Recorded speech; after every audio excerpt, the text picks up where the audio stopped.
Hello friends, जागरणजोश.com के इस video में आप सभी का स्वागत है। मैं हूं सैयद सोबान। आज के इस वीडियो में हम जानेंगे कि आज के करंट अफेयर से क्या कुछ सवाल बनाए जा सकते हैं, उनके सही जवाब क्या होंगे और साथ ही साथ उनसे रिलेटेड कुछ की फैक्ट्स के बारे में भी बात करेंगे। साथ ही साथ इस वीडियो के एंड में आपको एक सवाल देंगे जिसका जवाब आपको हमें कमेंट बॉक्स में लिख कर देना होगा।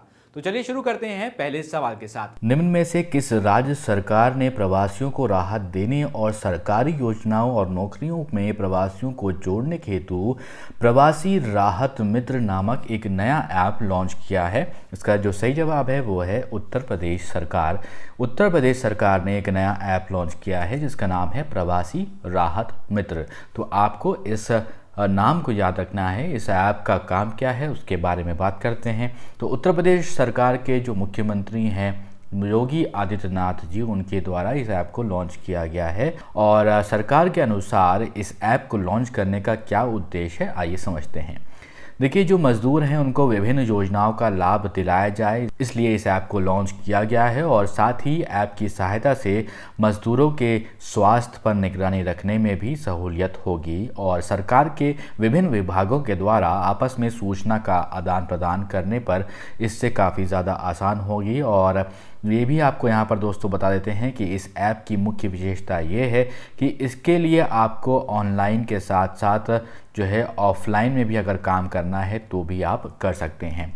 और इस ऐप का मकसद, जैसा कि मैंने आपको बताया, कि अन्य प्रदेशों से उत्तर प्रदेश में आने वाले जो प्रवासी मजदूर हैं, नागरिक हैं, उनको सरकारी योजनाओं का लाभ दिलाया जा सके, उनके स्वास्थ्य की निगरानी एवं विशेषकर उनके कौशल के लायक भविष्य में नौकरी एवं आजीविका प्रदान करने में मदद करी जाए।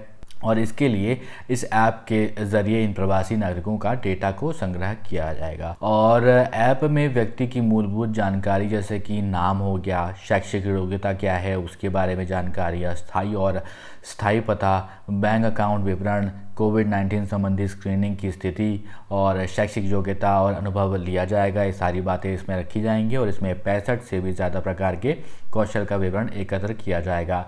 देखिए, ये समस्या क्योंकि आने वाले दिनों में होने वाली है। बहुत सारे जो लोग हैं, मज़दूर हैं, वो अलग अलग शहरों में काम करते हैं। ख़ास करके जो बड़े शहर हैं जैसे कि दिल्ली हो गया, बॉम्बे हो गया या फिर कोलकाता हो गया, तो बड़े शहरों में जो ये मज़दूर थे वो काम कर रहे थे। लेकिन यहाँ पर काम कम होने से, काम बंद होने से एक तरह से कहा जाए तो इनको वापस अपने घर लौटना पड़ रहा है। और इसके बारे में आप रोज़ ही खबरें पढ़ रहे हैं। कोई पैदल जा रहा है अपने घर वापस, कोई अपने साइकिल से जा रहा है, पूरे परिवार जो है वो वापस जा रहे हैं अपने गांव की तरफ क्योंकि उनके पास खाने के लिए नहीं है।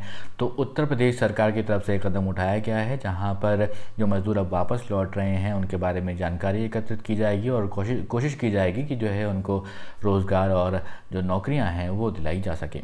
अब बढ़ते हैं अपने अगले सवाल की तरफ। राष्ट्रीय प्रौद्योगिकी दिवस यानी कि नेशनल टेक्नोलॉजी डे निम्न में से किस दिन मनाया जाता है? इसका जो सही जवाब है वो है ऑप्शन डी, 11 मई। 11 मई को दोस्तों क्या मनाया जाता है? आपको याद रखना है नेशनल टेक्नोलॉजी डे, जिसको हिंदी भाषा में कहते हैं राष्ट्रीय प्रौद्योगिकी दिवस। अब ये क्यों मनाया जाता है और इस दिन क्या हुआ, इसके बारे में बात करते हैं। देखिए, ये दिन भारत की विज्ञान में दक्षता और प्रौद्योगिकी में विकास को दर्शाता है और इस दिन राष्ट्रीय गौरव के साथ साथ देश अपने वैज्ञानिकों की उपलब्धियों को भी याद करता है। विज्ञान एवं प्रौद्योगिकी मंत्रालय इस दिन प्रत्येक साल राष्ट्रीय प्रौद्योगिकी दिवस मनाता है। अब ये क्यों मनाता है इसके बारे में आपको यहाँ पर जानकारी देते हैं। देखिए, 1998 में 11 मई के दिन यानी कि 11 मई 1998 को पोखरण राजस्थान में सफल परमाणु परीक्षण करने के बाद भारत ये उपलब्धि हासिल करने वाला और परमाणु क्लब में शामिल होने वाला छठा ऐसा देश बन गया था। भारत ने इसी दिन को स्वदेश निर्मित हंस 3 एयरक्राफ्ट और शॉर्ट रेंज मिसाइल त्रिशूल जिसका नाम था उसका भी सफल परीक्षण किया था, जो कि देश के लिए एक कीर्तिमान साबित हुआ था। तो यहाँ पर दोस्तों आपको बता दें कि इस दिवस के दिन प्रधानमंत्री ने ट्वीट भी किया और उन्होंने कहा कि 1998 में आज का दिन हमारे वैज्ञानिकों की असाधारण प्रतिभा को सामने लेकर आया था। उन्होंने कहा कि ये दिन एक ऐतिहासिक दिन भारत के लिए था। तो ये बात हमारे देश के प्रधानमंत्री मोदी ने भी की थी इस अवसर पर। यहाँ पर दोस्तों आपको ये भी बताते चलें कि प्रौद्योगिकी एवं विज्ञान मंत्रालय के द्वारा उनके विभाग में विभिन्न कार्यक्रम आयोजित किए जाते हैं इस अवसर पर। और इस दिवस को तकनीकी, रचनात्मक, वैज्ञानिक जांच, उद्योग और विज्ञान के एकीकरण में किए गए प्रयास के प्रतीक माना जाता है। और ये किस दिन होता है? 11 मई को ये मनाया जाता है।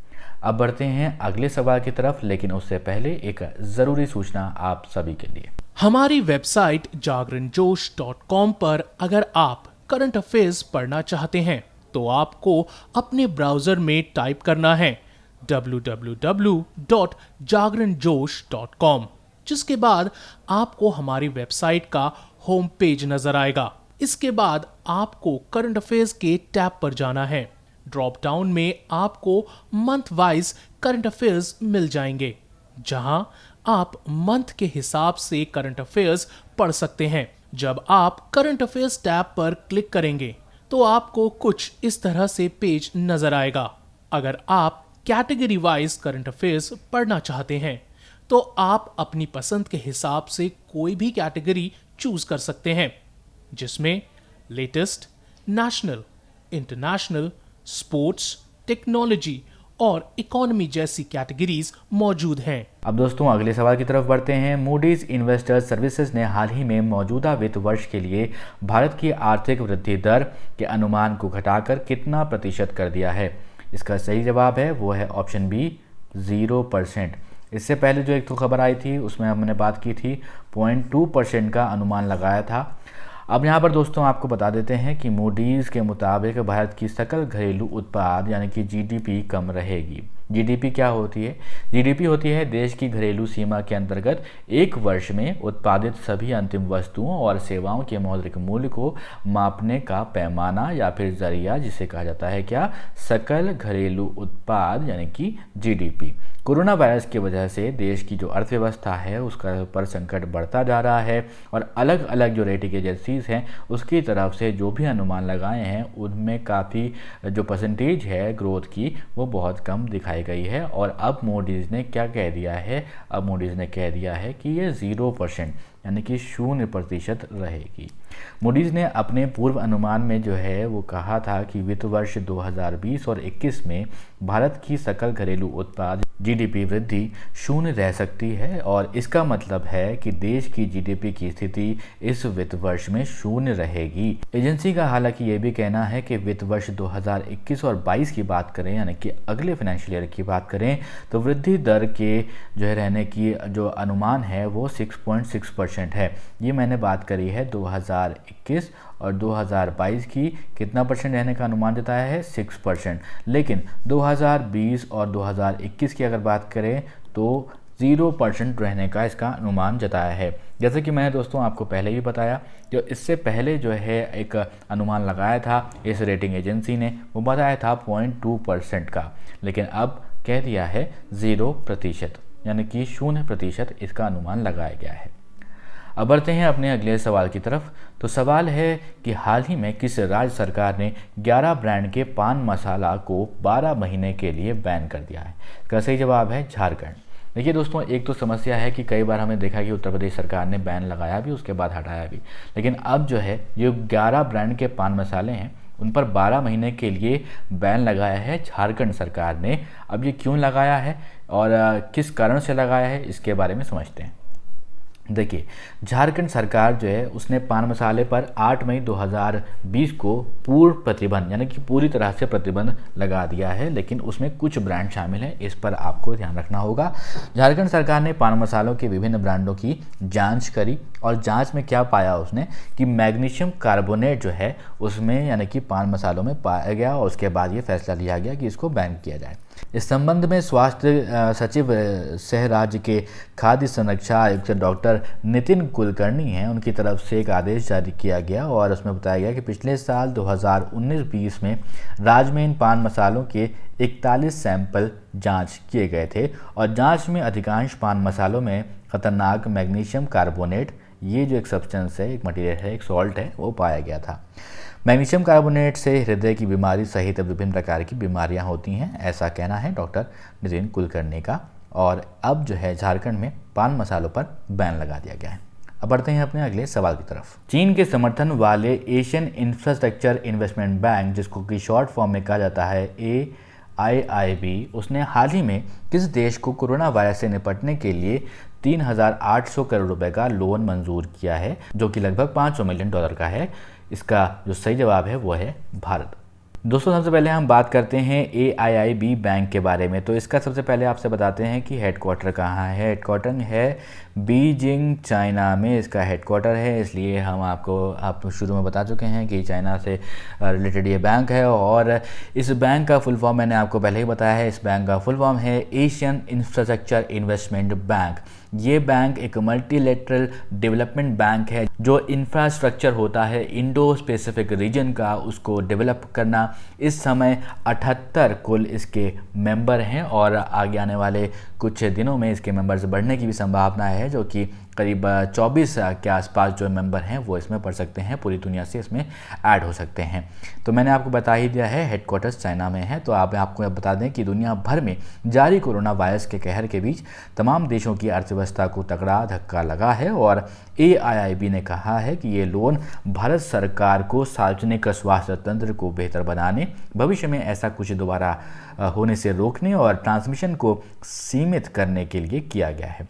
और ये परियोजना चिकित्सा उपकरणों की खरीद, रोग का पता लगाने की क्षमताओं और अनुसंधान को बढ़ाने का भी समर्थन करती है। यहाँ पर दोस्तों आपको बता दें कि ये नई सहायता जो है वो पूरे भारत के सभी राज्यों एवं केंद्र शासित प्रदेशों को कवर करेगी और संक्रमित लोगों, जोखिम वाली आबादी, चिकित्सा एवं आपातकालीन कर्मियों व सेवा प्रदाताओं यानी कि हम हेल्थ वर्कर्स जो होते हैं, चिकित्सा तथा परीक्षण केंद्रों और राष्ट्रीय एवं पशु स्वास्थ्य एजेंसियों की ज़रूरतों को पूरा करेगा। साथ ही साथ आपको यह भी बता दें कि AIIB ने इससे पहले जो बोर्ड ऑफ डायरेक्टर्स हैं उन्होंने $355 मिलियन का फंडिंग जो है वो चाइना को भी दिया था as a part of emergency health project.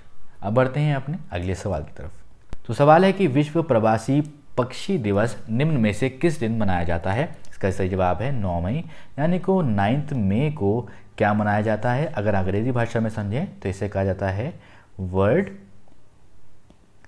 Migratory bird day, और हिंदी में क्या कहा जाता है, विश्व प्रवासी पक्षी दिवस। तो यहाँ पर दोस्तों आपको बता दें सबसे पहले कि 2020 की थीम क्या है इसके लिए। 2020 की जो थीम है वो है बर्ड्स कनेक्ट आवर वर्ल्ड।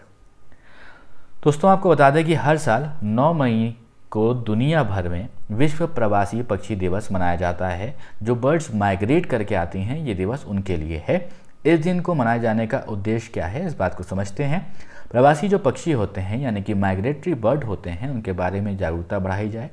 उनके संरक्षण के लिए ज़रूरी अंतर्राष्ट्रीय सहयोग के महत्व के बारे में देशों को जागरूक करा जाए। और विश्व प्रवासी दिवस की जो शुरुआत है वो सबसे पहले कब हुई थी? सबसे पहले हुई थी साल 2006 में वन्य जीवों के प्रवासी प्रजातियों के संरक्षण पर कन्वेंशन में की गई थी इसकी शुरुआत। अब बढ़ते हैं अपने अगले सवाल की तरफ। हाल ही में किस संगठन ने कोरोना महामारी के खिलाफ लड़ाई में कमज़ोर देशों के भीतर ज़रूरी चीज़ों के लिए सरकारों, कंपनियों और अरबपतियों से $6.7 अरब की निधि का दान करने की अपील की है? इसका जो सही जवाब है वो है संयुक्त राष्ट्र यानी कि UN। यहाँ पर दोस्तों आप जैसा कि जानते ही हैं कि जो अभी समय चल रहा है, लॉकडाउन 3 चल रहा है। हालांकि 17 मई को लॉकडाउन 3 की जो आखिरी डेट है वो ख़त्म होने वाली है, लेकिन हो सकता है कि ये लॉकडाउन और बढ़ाया जाए।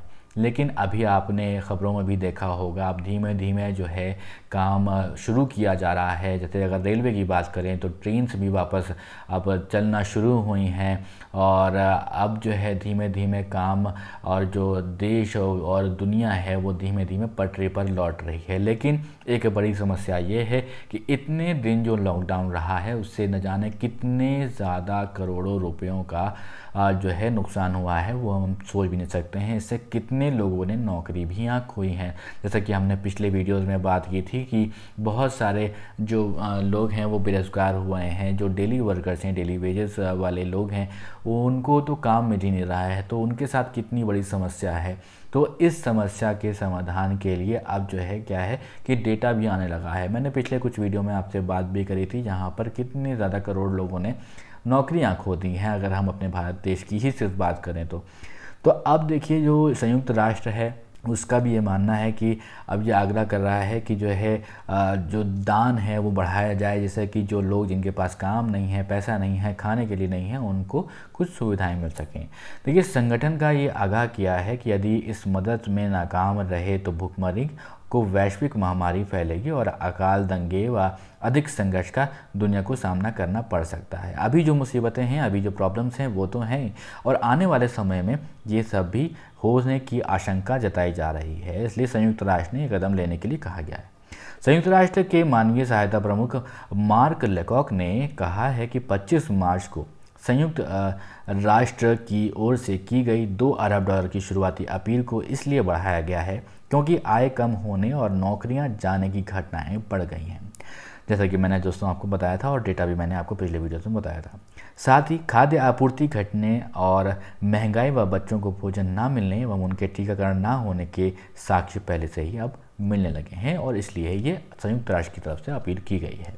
अब दोस्तों वो सवाल जिसका जवाब आपसे हमने पिछले वीडियो में मांगा था। केंद्र सरकार के अनुसार विदेश में फंसे भारतीयों को वापस लाने के लिए किस मिशन के तहत 7 से 13 मई के दौरान 64 यानी कि 64 उड़ानें संचालित की जाएंगी? तो इसका जो सही जवाब है वो है वंदे भारत मिशन। आप में से बहुत सारे दोस्तों ने इसका सही जवाब दिया है और साथ ही साथ हमको कुछ इसके बारे में एडिशनल इन्फॉर्मेशन भी दी है। उसके लिए आप लोगों के लिए good work and thanks a lot. तो चलिए दोस्तों इस वंदे भारत मिशन के बारे में और बात कर लेते हैं। तो भारत सरकार ने कोरोना संकट के कारण विदेश में फंसे जो भारतीय हैं उनको वापस लाने की बात की है और इस मिशन का नाम रखा है वंदे भारत मिशन। तो इसके लिए एयर इंडिया और उसकी सहायक जो कंपनी है एयर इंडिया एक्सप्रेस वो 12 देशों से 14,800 भारतीयों को वापस लाने के लिए 64 उड़ानों को संचालित करेगी। इसमें से कुछ उड़ानें अभी संचालन उसका कर दिया गया है और बहुत सारे जो बाहर देशों में नागरिक फंसे हुए थे उनको वापस भी लेके आया जा चुका है। दोनों कंपनियों वंदे भारत मिशन के तहत काम करेंगी। आदेश में कहा गया है कि दिल्ली हवाई अड्डे से आने वाली यात्रियों को पहुंचने की जो तारीख है वो 14 दिन पृथकवास में रखा जाएगा और जिसके लिए उनको स्वयं ही भुगतान करना पड़ेगा। देखिए जो क्वारंटीन जो डेज हैं वो 14 दिन के होंगे। जब जो लोग नागरिक हैं जो वापस आएंगे अपने देश तो इनको 14 दिन के क्वारंटीन में रखा जाएगा और इसका जो भुगतान है उनको खुद ही करना होगा, सरकार नहीं करेगी। अब दोस्तों एक सवाल आपके लिए, जिसका जवाब आपको हमें कमेंट बॉक्स में लिख कर देना होगा। मदर्स डे निम्न में से किस दिन मनाया जाता है? आपके ऑप्शन हैं मई महीने के दूसरे रविवार को, जनवरी महीने के दूसरे सोमवार को, फरवरी महीने के तीसरे मंगलवार को या फिर अप्रैल महीने के चौथे शुक्रवार को। आप अपने जवाब हमें कमेंट बॉक्स में लिख कर दीजिए और हमें साथ ही साथ बताइएगा कि आपने अपनी माता जी के लिए क्या किया है, वो आप हमें कमेंट बॉक्स में लिखकर ज़रूर बताइएगा और इसका जवाब भी आप हमें बताइएगा। और अगर दोस्तों ये वीडियो आपको पसंद आया हो इस वीडियो को ज़रूर लाइक करें, इस वीडियो को ज़रूर शेयर करें अपने दोस्तों के साथ और अभी तक आपने हमारे चैनल को सब्सक्राइब नहीं किया है तो ज़रूर सब्सक्राइब करें और देखते रहें जागरणजोश.com।